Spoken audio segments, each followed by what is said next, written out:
Confira nesse vídeo cachorros latindo e os tipos diferentes de latido.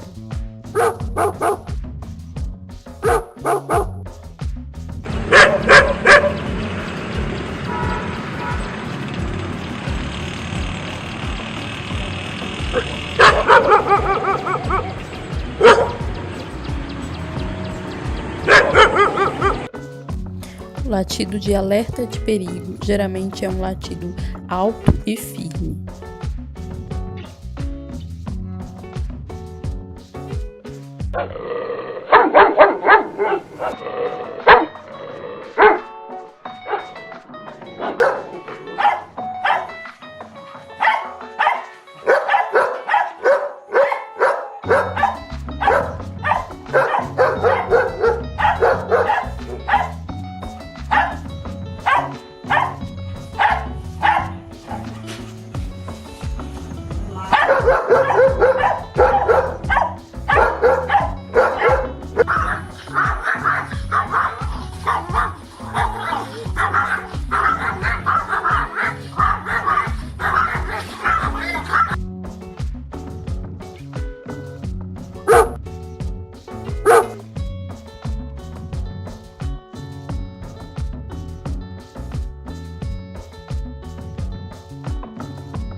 Com latidos insistentes, pode significar que o cão está com fome, sede ou simplesmente entediado.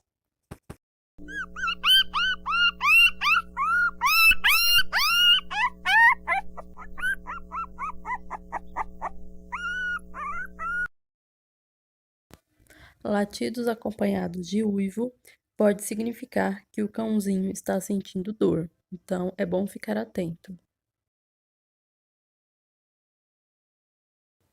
Se você já tem um cãozinho de estimação, é muito provável que você já consiga interpretar todos os tipos diferentes de latido do seu cachorro.